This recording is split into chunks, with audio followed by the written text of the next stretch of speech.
अस्सलाम वालेकुम नाज़रीन। प्रोग्राम रूबरू में आवां जो मेज़बान इम्तियाज़ कीरियो। नाज़रीन, असां पंहिंजे प्रोग्राम में 26 जून ते जेके इलेक्शन थी रहिया आहिनि, मकानी चूंडुनि जे हवाले सां मुख़्तलिफ़ उम्मीदवार, सियासी समाजी जेके क़ौम परस्त अॻुवान आहिनि, मुख़्तलिफ़ जेके बिरादरी जा कठ ऐं जेके बिरादरी जे हवाले सां बि नौजवान अॻिते आया आहिनि, उन्हनि सभिनी खे असां कोशिशि कयूं पिया त पंहिंजे हिन प्रोग्राम में घुरायूं। हिन वक़्तु असां सां गॾु पाकिस्तान पीपल्स पार्टी जा जेकी यूनियन काउंसिल दलेल देरो आहे, उन्हनि जा जेके डिस्ट्रिक्ट काउंसिल जा मेंबर जा उम्मीदवार आहिनि, वली मोहम्मद साहब, वली मोहम्मद कीरियो, असां अॼु उनखे दावत ॾिनी आहे पंहिंजे हिन प्रोग्राम रूबरू में। तव्हांखे पंहिंजे प्रोग्राम में भलीकार कयूं था, वेलकम। इन खां अलावा सीनियर सहाफ़ी, तर्जनिगार, नवाबशाह प्रेस क्लब जा नायब सदर मोहम्मद इस्माइल डोमकी साहब, उहे बि अॼु असां सां प्रोग्राम में शरीक आहिनि। वेलकम सर, भलीकार। सभ खां पहिरियां त असां नौजवान सां वली मोहम्मद सां ॻाल्हि ॿोल कंदासीं। भाईजान, तव्हां जेको डिस्ट्रिक्ट काउंसिल जा मेंबर जे हवाले सां दलेल देरो में जेके तव्हांखे टिकट मिली आहे पार्टी जे तरफ़ां, त छा था सम्झो तव्हां उम्मीदवार आहियो उते ऐं तव्हांजे साम्हूं उते केरु आहिनि? बिल्कुलु, असांखे उते टिकट मिली आहे पाकिस्तान पीपल्स पार्टी तरफ़ां ऐं असांजो जेको सरदार आहे अब्दुल सत्तार कीरियो साहब, पहिरियां टिकट हुननि जे नाले सां अनाउंस थी हुई, पर हुननि टिकट असांखे जेको आहे सो मूंखे ॾिनी त तव्हां district council as a member तव्हां बिहो। पाकिस्तान पीपल्स पार्टी जा महिरबानी आहियूं। असां सां उमेदवार उते काफ़ी आहिनि, JUI खां बि आहे ऐं SUP जो बि उमेदवार आहे, इंडिपेंडेंट बि असांजे मुंहिंजे साम्हूं उमेदवार आहिनि, 2-3 आहिनि जेके असां सां मुक़ाबिलो में आहिनि।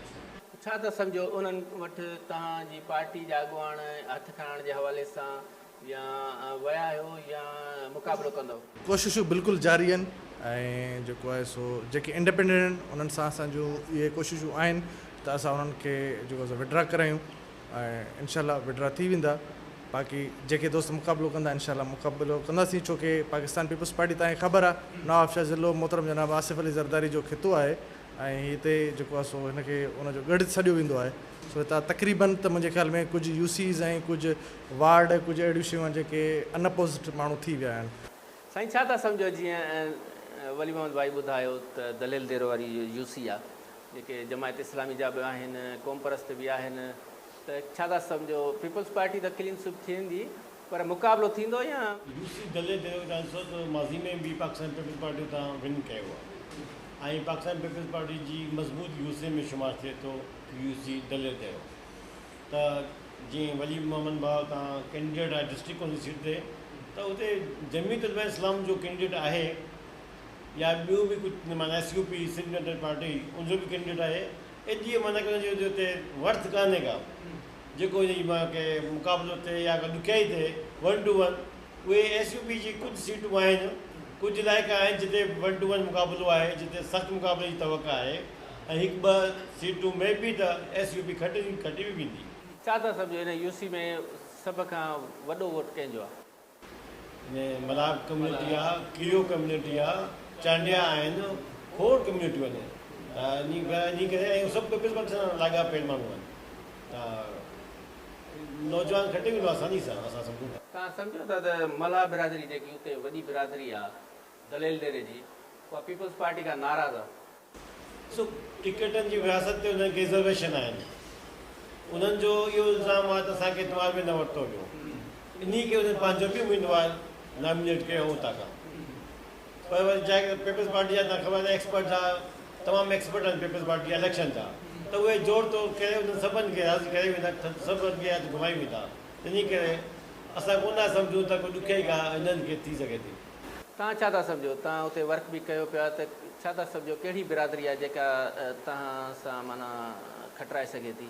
उते असांजी यूनियन काउंसिल दलेल देरो में जेको वोट बैंक आहे, सभ खां वधीक वोट जो बैंक वोटर लिस्ट जे मुताबिक़ कीरो कम्यूनिटी जो आहे। उन सां गॾोगॾु असां सां चवाण जेकी बिरादरी आहे, उन चेयरमैन बि बीठो आहे पाकिस्तान पीपल्स पार्टी तरफ़ां, उन्हनि जो वोट आहे। मंगसी बिरादरी जो वोट आहे, वाइस चेयरमैन बि हुननि जो बीठो आहे। बिल्कुलु मल्हान जो बि आहे, ॿियूं बि कम्यूनिटियूं असां वटि खोड़ आहिनि जिन जा वोट उते आहिनि। मल्हान, बुरड़ा आहिनि, वधि में वधि कीरियो ऐं चवाण जो वोट असां वटि घणो आहे ऐं 3rd नंबर ते जेको आहे सो दलेल देरो जेको आहे उन में आहे, बाक़ी आस पास कीरियो। आसपास थी रहियो ऐं दलेल देरो यूसी जी मां ॻाल्हि पियो कयां बाक़ी ओवरऑल तव्हां जेकॾहिं तालके सकरन जी ॻाल्हि कंदो त पोइ मां तव्हांखे इहो ई चवंदुसि त उते वोट कम्यूनिटी कीरे बिरादरी जो तमामु घणो आहे जिते 28 पोलिंग्स असां ऑलरेडी मकानी चूंडूं हुजनि या असांजी वॾी इलेक्शन्स हुजनि असां खणंदड़ आहियूं वर्क करण में का ॾुखियाई पेश अचे पई?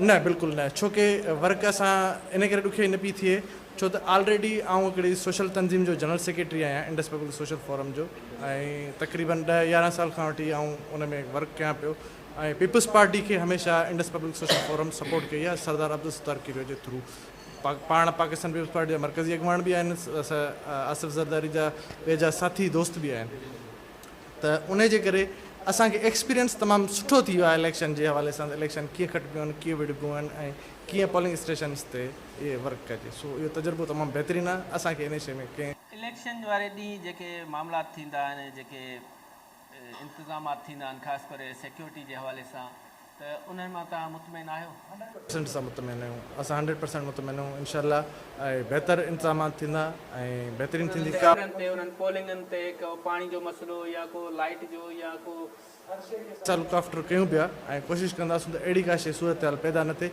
पोइ चाहे असां हुजूं या मुखालिफ़ धुर हुजे पर कंहिंसां बि अहिड़ी शइ पाणी या अहिड़ी की ॻाल्हि ते का बि शइ उहा न थिए त बहितर आहे। छा था सम्झो साईं दलेल देरो वारी यूसी क्लीन स्वीप थी वेंदो खटे वेंदो आहे पीपल्स पार्टी मुक़ाबिलो त ईअं कोन खए वेठे खटे वेंदा ईअं कोन्हे को मुक़ाबिलो थींदो जेके मुखालिफ़ उहे बि पंहिंजो असर रखनि था उनजो बि वोट बैंक आहे त ईअं चइजे बिल्कुलु ज़ीरो आहिनि ईअं बि कोन्हे को या घरु वेठे खटंदा ईअं हुनखे महिनत करणी पवंदी बाक़ी इहो आहे महिनत कंदा खटे वेंदा गवर्नमेंट आहे त सम्झी सघो था तव्हां इंडिया सां फ़र्क़ु पवंदो आहे की तमामु घणो लालचूं घणियूं आहिनि हालांकि ॾियण लाइ खोड़ शयूं आहिनि जेके मुखालिफ़ जेके हुन वटि ॾियण लाइ कुझु कोन्हे को। वली मोहम्मद भाई तव्हां इहो ॿुधायो त जेकी यूसी आहे दलेल देरो हुन में तरक़ियाती कमनि जे हवाले सां पाकिस्तान पीपल्स पार्टी पारां कम थिया आहिनि? बिल्कुलु माज़ी में थिया आहिनि कमु बिल्कुलु पहिरियां बि असांजो जेको आहे सो कीरियो ई डिस्ट्रिक्ट काउंसिल मेंबर रहियो आहे अनवर कीरियो जे नाले सां हुयो ऐं उनजे थ्रू थिया आहिनि बिल्कुलु थिया आहिनि ऐं पूरी जेका यूसी ते जेके बि हुआ उन्हनि ते बाक़ाइदगी सां कमु थिया आहिनि ऐं चेयरमैन साहिबु हुयो असांजो जामदामाची उनड़ साहिबु ऐं यूसीस ते ओवरऑल कमु तमामु सुठा थिया आहिनि मुंहिंजे हिसाब सां तमामु बहितरीनु कमु पीपल्स पार्टी कया आहिनि ऐं पीपल्स पार्टी जे आउं उनखे एप्रिशिएट कयां थो जेके कमु कराइनि आहिनि बल्दियाती ऐं बल्दियाती निज़ाम खे त आउं ख़ासि करे एप्रिशिएट कंदुसि उहो इन जे हवाले सां त वॾे खां वॾा जेके कंट्रीज़ आहिनि जेके बि फॉरेनर कंट्रीज़ आहिनि उन में बल्दियाती निज़ाम जो वॾो रोल आहे छो त आम माण्हू हिकिड़ो नंढो माण्हू जेको लोकल माण्हू हिकु वॾे माण्हू ताईं MNA MPA ताईं नथो पहुची सघे हालांकि MNA MPA जो वर्क इहो हूंदो आहे जॾहिं हितां चूंडिजी वञनि था त हुननि खे कानून साज़ी करणी आहे उनखे वर्क करिणो आहे साईं सीनियर वेठा आहिनि असां वटि ऐं ॻाल्हायां पियो थी सघे मां ग़लति हुजां पर उनखे कानून साज़ी करणी हूंदी आहे पर कम जे लाइ असां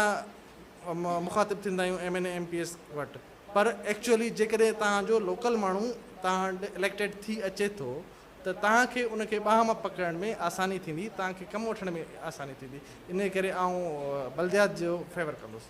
वली मोहम्मद भाई असां त दुआ था कयूं त तव्हां डिस्ट्रिक्ट काउंसिल में अचो ऐं उते जेके तव्हांजी यूसी जा इशूज़ हुजनि उन्हनि खे खणो ख़ासि तौर ते जेको दलेल कोट आहे क़दीमी माग आहे असां चाहींदासीं त उन माग जी जेकी संभाल थिए उन माग जेको आहे सो ॾींहों ॾींहुं मिसारजंदो पियो वञे त उन माग जे हवाले सां तव्हां जॾहिं डिस्ट्रिक्ट काउंसिल में पहुचंदो त उन माग लाइ पंहिंजी यूसी जी जेके अहम माग आहे उन लाइ ॻाल्हाईंदो? दलेल कोट हिकिड़ो असांजो सिंध जो हिकिड़ो वॾो माग आहे उन जे लाइ ॻाल्हाइणु खपे पर आउं अर्ज़ु कंदो रहां ऐं क्लियर कंदो हलां त उहो मुंहिंजी यूसी में अचे कोन थो पर मूं ते फ़र्ज़ु थिए थो त उन जे लाइ आवाज़ु उथारियां। ॿियो नंबर त यूसी दलेल देरो यानी कि असांजो विलेज जमाल कीरियो उन में चांहु जो दड़ो बि अचे थो जेको तमामु 5000 साल पुराणी हिकिड़ी असां वटि तारीख़ आहे इनशाला कोशिशि कबी त अहिड़ी जेके तहज़ीबूं आहिनि तारीख़ूं आहिनि उन्हनि खे असां कोशिशि करे अॻिते खणी अचूं। हींअर हिन वक़्तु असां वटि म्यूज़ियम बि ठही चुको आहे काफ़ी कमु बि हले पियो ऐं स्कूल बि ठहिया आहिनि उते अस्पतालुनि जो वर्क बि हले पियो तरक़ियाती कमनि जे हिसाब सां चाहुनि जे दड़े सां त मोहतरम अब्दुल सत्तार साहिब जो तमामु वॾो कमु आहे रिसेंटली बि जेके फॉरेनर आया हुआ असां पाण उते रिपोर्टिंग कईसीं ऐं म्यूज़ियम बि ठही वियो आहे त बहितरु आहे त अहिड़ियूं जेके सकाफ़ती असांजा माग मकान आहिनि महफ़ूज़ रहनि। साईं तव्हां छा चवंदो त जेके दलेल यूसी में जेके माग मकान अचनि था उन्हनि जे सार संभाल आहे उन्हनि ते कमु करण जे हवाले सां इन्हनि नौजवाननि जो फ़र्ज़ु थिए? बिल्कुलु हे सकावत खाते जी पहिरीं खां ज़िम्मेवारी आहे त उन्हनि माग मकाननि जी हिफ़ाज़त कनि, उन लाइ इक़दामात कनि। यकीननि डिस्ट्रिक्ट काउंसिल में उन्हनि जी आवाज़ बणिबो, उन लाइ पंहिंजो क़रारदादूं पास कराईंदो, उन लाइ लिखत बि कंदो ऐं इनखे वठण बि घुरिजे। छो त तमामु तारीख़ी शयूं आहिनि, चांहि जो दड़ो थी वियो या दले दड़ो थी वियो, असांजी शिनाख़्त आहे, असांजो तमामु क़ीमती असासो आहे। असां हुनजी जेकी हिफ़ाज़त न कंदासीं मूंखे कंदो। ऐं वलीमंद भाई, तव्हां पंहिंजो ॿुधायो त तव्हां डिस्ट्रिक्ट काउंसिल में जीअं पहुचंदो त उन हवाले सां पंहिंजी यूसी जे लाइ कहिड़ा उपाउ वठंदो, कहिड़ो कमु कंदो? सभ खां पहिरियां त असांखे जेको आहे सो मुंहिंजो जेको फोकस आहे, मूं थोरी जेका सर्वे कई आहे अञा प्रॉपर तरीक़े सां, ऐं लथो न आहियां मैदान में, छो त फस्ट टाइम इलेक्शन में अचां पियो। त मूं जे सर्वे कई आहे त असां वटि हिकिड़ो त रोड रस्तनि जो वॾो हिकिड़ो फुक़दान आहे, उहे घटि आहिनि, उहे उन्हनि खे असां ॾिसूं। कुझु कम शुरू बि थी चुका आहिनि, टेंडर थी चुका आहिनि, पर बलदियात खां पहिरियां, बलदियात खां पोइ हिकु उन तरफ़ ॿियो हिकु लाइट जो इशू आहे। टियों एग्रीकल्चर वारनि जे लाइ पाणी जो तमामु घणो हींअर इशू हले पियो, त उन ते असां इहा कोशिशि कंदासीं। नंबर थर्ड त मुंहिंजी हमेशह हिकिड़ी इहा कोशिशि हूंदी आहे त असांजे जेको आहे सो इलाइक़नि में हिन वक़्तु मंशियात जो तमामु घणो उरूज हले पियो, त मां इन जे लाइ बि तमामु घणो ॻाल्हाईंदुसि त मंशियात खे असां ख़तमु करायूं, छो त मंशियात असांजा नस्ल तबाह बि करे। उन सां गॾोगॾु हिकिड़ी अहिड़ी अहम शइ आहे जंहिं ते केरु ॻाल्हाईंदो कोन्हे, पर मूंखे जॾहिं बि प्लेटफॉर्म ते मौक़ो मिलियो आहे त मूं उन ते ॻाल्हायो आहे। त असां वटि जेको हिकिड़ो वेब सीरीज़ ऐं पबजी नाले सां जेको वायरस छॾियलु आहे, उहो असांजे नौजवान चाहे न्याणियूं हुजनि चाहे असांजा छोकिरा हुजनि, उन्हनि खे तबाह कयो पियो वञे। इन्हनि जे लाइ बि आउं कोशिशि कंदुसि पाकिस्तान पीपल्स पार्टी थ्रू, सरदार अब्दुल सत्तार साहिब के थ्रू, त उन्हनि जो आवाज़ उथारियां ऐं उन्हनि ते असीं कयूं ऐं इन्हनि शयुनि खे असां बिल्कुलु ख़ात्मो आणियूं ऐं क्लीन करायूं ऐं असां हिकिड़ो ख़ूबसूरत नवाबशाह ठाहियूं, ख़ूबसूरत मतिलबु इलाइक़नि खे तयारु कयूं। वॾी महिरबानी, तमामु ज़बरदस्त नौजवान। इस्माइल साहब, तव्हां छा चवंदव जीअं नौजवान ॻाल्हियूं कयूं त मंशियात खां पाक कंदासीं पंहिंजी यूसी खे, पंहिंजे इलाइक़े खे, पंहिंजे ज़िले खे? तमामु सुठा जज़्बात आहिनि ऐं यकीननि सुना लोकल गवर्नमेंट आहे, इहा बेसिक हूंदी आहे। हितां खां सियासत जी शुरूआत थींदी आहे, हितां लोकल गवर्नमेंट खां पोइ सूबाई, सूबे खां पोइ क़ौमी, क़ौमी खां सिनेट माण्हू पहुचंदो आहे। जी नर्सरी आहे सियासत जी, अहिड़ी तरीक़े सां स्टूडेंट्स यूनियन बि सियासत जी नर्सरी आहे। त बदकिस्मती सां असां जेकी जमहूरियत गवर्नमेंट ईंदो मकानी चूंडनि ते फोकस न कजो, इलेक्शन न कजो। असांजो जेको तारीख़ आहे सियासी, जेके बि डिक्टेटर आया आहिनि, फौजी डिक्टेटर, उन्हनि डेमोक्रेसी लोकल जेका बेसिक डेमोक्रेसी उन्हनि हुनजो बुनियादु विधो। अयूब ख़ान लोकल गवर्नमेंट बुनियादु विधो, उतां इंतिखाब शुरू थिया। वरी तव्हां ॾिसो बादशाह लॻी जनरल ज़िया जी, 83 में लोकल गवर्नमेंट, 87 में लोकल गवर्नमेंट जनरल ज़िया कया, उन खां पोइ लोकल गवर्नमेंट जी इलेक्शन ई कान थी। वरी पोइ जॾहिं जनरल परवेज़ मुशर्रफ आयो त वरी उन लोकल गवर्नमेंट जा कया। हाणे ही सुप्रीम कोर्ट जो हुकुम ते लोकल गवर्नमेंट जा इलेक्शन थी रहिया आहिनि, तमामु ख़ुशियाईंदी ॻाल्हि आहे। असां चऊं त इहा जेकी जमहूरी क़ुवत आहिनि उन्हनि खे इहो सिलसिलो कंटिन्यू रखणु खपे, त अहिड़ा नौजवान, पढ़ियल लिखियल नौजवान जेके साम्हूं ईंदा, उहे हिकु विज़न खणी ईंदा, यकीन असांजे मुल्क में तब्दीली ईंदी, इलाइक़े में तब्दीली ईंदी ऐं सुठा जज़्बात में मंशियात खां असांजे इलाइक़े खे, समाज खे। वॾी महिरबानी इस्माइल डोमकी साहब ऐं वॾी महिरबानी वली मोहम्मद साहब, तव्हां यूसी दलिल दे रोड डिस्ट्रिक्ट काउंसिल जा मेंबर आहियो। नाज़रीन, तव्हां प्रोग्राम ॾिठो, नौजवान जा वीचार ॿुधा, सीनियर सहाफ़ी जा वीचार ॿुधा, त हुननि चयो त जेको असां पंहिंजी यूसी खे आहे कोशिशि कंदासीं त इक़्तिदार में अची मंशियात खां पाक कराईंदासीं। जेके असांजी यूसी में माग मकान आहिनि उनजे तहफ़ुज़ जे हवाले सां ऐवाननि में ॻाल्हियूं उथारींदासीं, सवाल उथारींदासीं। असां दुआगो आहियूं त अहिड़ा नौजवान अचनि ऐवाननि ताईं त हू पंहिंजा जेके जज़्बात आहिनि उहे ज़ाहिर कनि ऐं पंहिंजी जेके कोशिशि कनि त जेके समाज में जेके बुरायूं आहिनि उहे ख़तमु थियनि। नाज़रीन, ॾींदा इजाज़त, वरी कंहिं ॿिए प्रोग्राम में ॿी शख़्सियतुनि सां हाज़िर थींदासीं। तेसीं ताईं अल्लाह वाहियूं।